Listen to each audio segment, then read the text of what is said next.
18 ذی الحجہ حضرت عثمان غنی کی یوم شہادت ہے، یعنی جو پچھلا کل کا دن گزرا ہے، اور اسی موقع پر 18 ذی الحجہ ایک واقعہ ہے غدیر خم کا۔ یہ دو واقعات ہیں، لیکن یہ میری بات یاد رکھیں، حضرت علی اور سیدہ طیبہ طاہرہ سیدہ فاطمہ زہرا رضی اللہ تعالی عنہا، آپ کی جو رخصتی ہے نا، نکاح کے بعد رخصتی جو ہے 1 سال کے بعد ہوئی، اور ابن کثیر دیگر لوگوں نے لکھا ہے کہ محرم الحرام میں حضرت علی اور حضرت فاطمہ کی جو شادی ہے یعنی رخصتی ہے وہ محرم الحرام میں تھا۔ کس مہینے میں؟ محرم الحرام میں۔ لیکن ہم جتنے بھی اہل سنت ہیں یا جتنے بھی مسلمان ہیں، جب کربلا کا واقعہ ہو گیا تو ہم محرم الحرام میں نکاح یا شادی یا اس طرح کی تقریبات نہیں کرتے۔ قرآن اور حدیث میں شرعاً کوئی جائز ناجائز کا کنسیپٹ نہیں پایا جاتا ہے، لیکن ادباً چونکہ محرم الحرام میں جو سانحہ ہوا ہے کربلا کا، اس وجہ سے ہم ادباً اس مہینے میں اس طرح کی کوئی بھی تقریبات جو ہیں نہیں کرتے۔ غدیر خم کا جو واقعہ ہے یہ ہوا ہے 5 ہجری میں۔ کتنی ہجری میں؟ 5 ہجری میں۔ اور حضرت عثمان غنی کی جو شہادت ہے وہ ہوئی ہے 35 ہجری میں۔ کتنی ہجری میں؟ 35 ہجری میں۔ تو یہ تقریباً 25-30 سال کا درمیان میں فرق بنتا ہے۔ اور جو غدیر خم کا وقوع ہے یا واقعہ ہے، جس میں اللہ کے نبی علیہ السلام نے فرمایا من کنت مولا ہوں فعلی مولا، جس کا میں مولا ہوں اس کا علی مولا ہے، جس کا میں مولا ہوں اس کا علی مولا ہے۔ اس کا سبب کیا تھا؟ یہ کیوں فرمایا اللہ کے نبی علیہ السلام نے؟ یمن کی طرف حضرت علی کو امیر بنا کر بھیجا، وہاں سے جب واپس لوٹے غدیر خم کے مقام پر تو دیگر صحابہ اکرام بھی تھے، حج کا ہوتا تھا، کوئی حج سے واپس آ رہے، اس مقام پہ جمع ہوئے۔ تو وہاں پر حضرت بریدہ رضی اللہ تعالی عنہ، آپ ہی اس حدیث مبارکہ کے راوی ہیں، آپ ہی ارشاد فرماتے ہیں کہ ہوا ایسے کہ یمن میں کچھ مال غنیمت جو تھا، اور موڈیاں، اس وقت موڈیاں ہوتی تھیں، جتنے بھی جہاں جو علاقے فتح ہوتے تھے وہاں سے مرد و خواتین گرفتار ہوتے، تو جو خواتین ہوتی تھی وہ مسلمانوں کے ہاں موڈیوں کی طرف رہتی تھی، اور جو مال غنیمت ہوتا تھا وہ تقسیم ہو جاتا تھا۔ آپ فرماتے ہیں کہ یمن کا واقعہ، وہاں پر حضرت علی نے کچھ مال زیادہ رکھ لیا اور ایک لوڈی جو تھی وہ بھی رکھ لیا۔ تو میرے دل میں حضرت علی کے بارے میں آیا کہ انہوں نے مال بھی زیادہ رکھ لیا ہے اور لوڈی بھی اپنی پسند کی رکھ لی ہے۔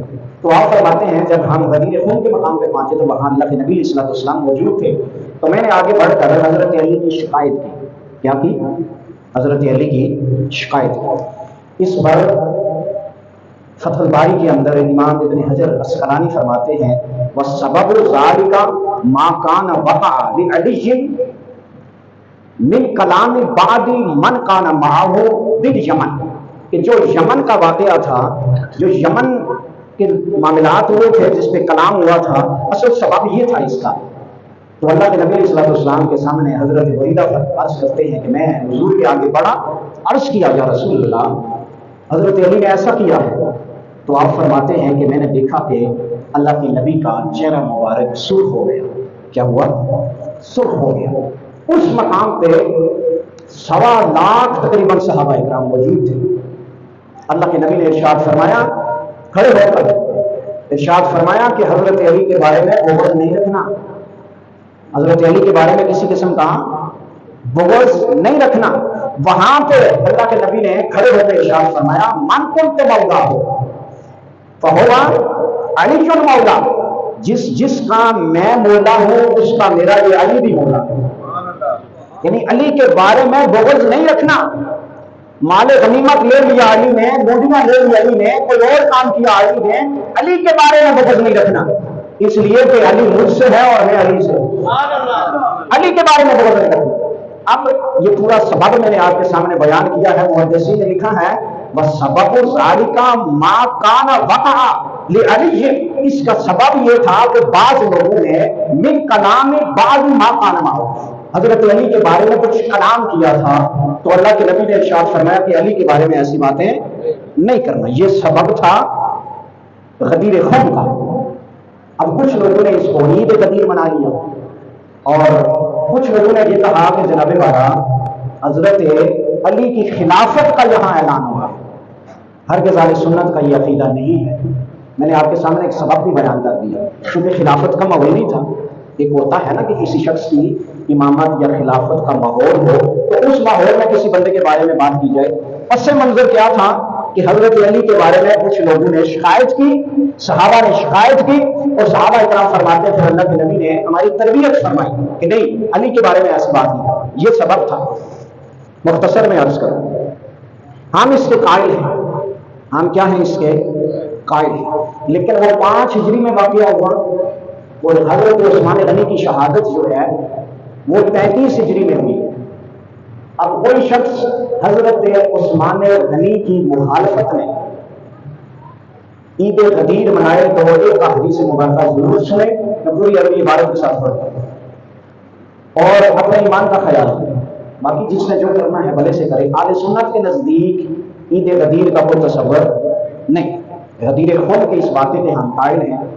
حضرت جابر رضی اللہ تعالیٰ عنہ ارشاد فرماتے ہیں، آپ فرماتے ہیں آتی النبی صلی اللہ علیہ وسلم بجنازۃ، حضرت حضور علیہ الصلوۃ والسلام کے سامنے ایک جنازہ آیا۔ یہ بھی جامع ترمذی کی حدیث مبارکہ ہے۔ آپ حضرت جابر فرماتے ہیں لیصلی علیہا فلم اصلی علیہا، ہم نے حضور کو خبر دی کہ فلاں شخص فوت ہو گیا تو آپ اس کی نماز جنازہ پڑھائیں۔ فقیل یا رسول اللہ صلی اللہ علیہ وسلم، اللہ کے نبی علیہ السلام کو عرض کیا گیا یا رسول اللہ فلاں شخص فوت ہوا، اس کی نماز جنازہ پڑھائیں۔ آپ فرماتے ہیں آگے حدیث سے مبارکہ ما رأینک ترکت الصلاۃ علی احد قبل ھذا، اللہ کے نبی علیہ السلام نے فرمایا میں اس شخص کی نماز جنازہ نہیں پڑھاتا۔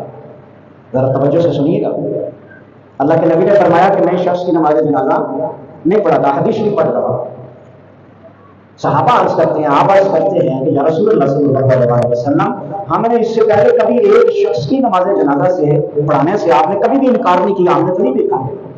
ما رأینا ترکت الصلاۃ، ہم نے کبھی نہیں دیکھا کہ آپ نے کسی کی نماز جنازہ نہ پڑھی ہو۔ وجہ کیا ہے یا رسول اللہ؟ اس سے پہلے ہم نے کبھی نہیں دیکھا۔ اللہ کے نبی صلی اللہ علیہ وسلم نے ارشاد فرمایا قال انہ کان، سنیے گا، حضرت علی کا بغض رکھنے والا بھی جہنم میں جائے گا، عثمان کا بغض رکھنے والا بھی جہنم میں جائے گا۔ سنیے حدیث مبارکہ، رب کے نبی نے فرمایا قال انہ کان یبغض عثمان فابغضہ اللہ، آپ ارشاد فرماتے ہیں اللہ کے نبی صلی اللہ علیہ وسلم نے فرمایا کہ میں اس کی نماز جنازہ اس لیے نہیں پڑھاتا کہ اس کے دل میں حضرت عثمان کا بغض ہے۔ اس کے دل میں کیا ہے؟ حضرت عثمان کا بغض ہے، اور اللہ کے نبی ارشاد فرماتے ہیں وہ ابغضہ اللہ، جس کے دل میں عثمان کا بغض ہوگا نا اللہ بھی اس سے راضی نہیں ہوگا۔ صاحبوں ایک طرف غدیر خون کا واقعہ، رب کے رسول نے فرمایا علی سے نفرت نہیں کرنی، علی کا بغض دل میں نہیں لانا۔ دوسری طرف یہ حدیث مبارکہ اللہ کے نبی صلی اللہ علیہ وسلم نے ارشاد فرمایا یبغض عثمان فابغضہ اللہ، جس کے دل میں عثمان کا بغض ہوگا رب بھی اس سے ناراض ہے، رب بھی اس سے کیا ہے؟ ناراض ہے۔ تو عثمان کے بغض والے بھی سن لیں کہ تم بھی جہنمی ہو، علی کے بغض والے سن لیں وہ بھی کیا ہیں؟ جہنمی ہے۔ اس لیے کہ نبی ناراض تو پھر اللہ بھی ناراض۔ آخری بات سماعت کریں، حضرت علی امت میں چوتھے نمبر پر، پہلے پہ حضرت ابوبکر، دوسرے پہ عمر، تیسرے پہ عثمان، اور چوتھے پہ حضرت علی، چوتھے خلیفہ۔ کچھ لوگ یہ جو حدیث مبارکہ ہے نا من کنت مولا فعلی المولا، کہ جس کا میں مولا اس کا علی ہوں، یہ بڑی کام کی باتیں ہیں، عقیدے کی باتیں ہیں، یہ آپ نے پلے باندھنی ہے، نہیں تو بڑا گمراہی کا زمانہ ہے، پتہ نہیں انسان کہاں سے کہاں نکل جائے، یہ پلے باندھنی ہے آپ نے باتیں۔ کچھ لوگوں نے یہ کہا کہ جناب والا اس سے مراد یعنی جس کے نبی مولا اس کا علی مولا۔ کچھ لوگوں نے کہا اس سے خلافت مراد ہے، ہرگز اہل سنت کا عقیدہ یہ نہیں ہے کہ اس سے خلافت مراد نہیں ہے۔ اس کا سبب میں نے آپ کے سامنے بیان کر دیا۔ کچھ لوگ کہتے ہیں کہ انبیاء میں سب سے افضل حضور انبیاء میں سب سے اصل کون ہے؟ حضور ہے۔ تو علی بھی سارے انبیاء کے معزلہ مولا ہے۔ سنیں اہل سنت کا عقیدہ کیا ہے؟ امام طحاوی نے نقل فرمایا ہے، آپ فرماتے ہیں وہ لوگ نفضل الانبیاء علی جمیع الاولیاء، انبیاء جتنے بھی ہیں، جتنے بھی اولیاء کرام ہیں، چاہے حضور کی امت میں ہیں، حضرت علی بھی اولیاء میں سے ہیں، حضرت ابوبکر بھی ہیں، صحابہ جتنے بھی انبیاء ہیں اور جتنے بھی اولیاء ہیں، سارے اولیاء سے انبیاء زیادہ افضل ہیں۔ انبیاء کیا ہیں؟ افضل۔ اس کے بعد کیا ہے؟ اولیاء کرام۔ اہل سنت کا یہ عقیدہ ہے کہ جناب والا حضرت علی امت میں بھی صحابہ، 3 صحابہ سے بعد کا نمبر آتا ہے، آپ تو کہہ رہے ہیں نبیوں سے بھی معاذ اللہ افضل ہیں۔ اہل سنت کا ہرگز یہ عقیدہ نہیں ہے، نہ ابراہیم، نہ آدم، نہ کسی اور نبی رسول کو حضرت علی کی ضرورت ہے۔ ان کے لیے فقط اور فقط اللہ رب العزت ہی کافی ہے، ان کے لیے اللہ رب العزت ہی کافی ہے۔ اگر کوئی ایسا عقیدہ رکھتا ہے تو وہ بھی عقیدہ کیا ہے؟ گمراہی والا ہے۔ اور جیسے میں نے عرض کیا تھا، حضرت علی کرم اللہ وجہہ کریم نے ارشاد فرمایا، ان عثمان سمیا ذو النورین لانہ لم یجتمع۔ حضرت علی فرماتے ہیں کہ حضرت عثمان غنی کا ایک لقب ذو النورین بھی ہے۔ کیا ہے؟ ذو النورین بھی ہے۔ آپ ارشاد فرماتے ہیں لانہ لم یجتمع لأحد من خلق اللہ نتا نبی غیرہ۔ آپ ارشاد فرماتے ہیں، ابراہیم نے اس کو نقل کیا ہے، آپ ارشاد فرماتے ہیں کہ حضرت عثمان غنی مخلوق میں ایسا انسان ہے، مخلوق میں ایسا انسان ہے کہ اس کے علاوہ کسی کے نکاح میں کسی بھی نبی کی 2 بیٹیاں نہیں آئی ہیں۔ صرف یہ اعزاز کس کو حاصل ہے؟ حضرت عثمان غنی کو۔ اس لیے ہم عثمان غنی کو کیا کہتے ہیں؟ ذو النورین۔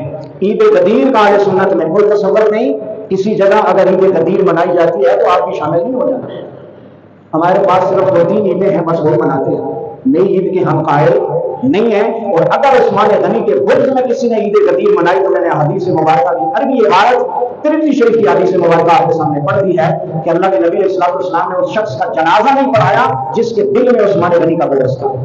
تو جس کے دل میں عثمان کا بغض ہو کبھی جنازہ نہ پڑھے، تو جس کے دل میں عمر کا بغض ہو آپ کو اس سے یاری ہو سکتی ہے؟ بھائی ہماری اس سے دوستی ہو سکتی ہے؟ نہیں۔ جس کے دل میں ابو بکر کا بغض ہو گیا ہماری اس سے دوستی ہو سکتی ہے؟ نہیں۔ جس کے دل میں اما عائشہ کی محبت نہ ہو کیا اس سے ہماری دوستی ہو سکتی ہے؟ نہیں۔ لہٰذا یہ عقیدے کی باتیں ہیں، یہ اپنے پلے آپ نے باندھ لینی ہے۔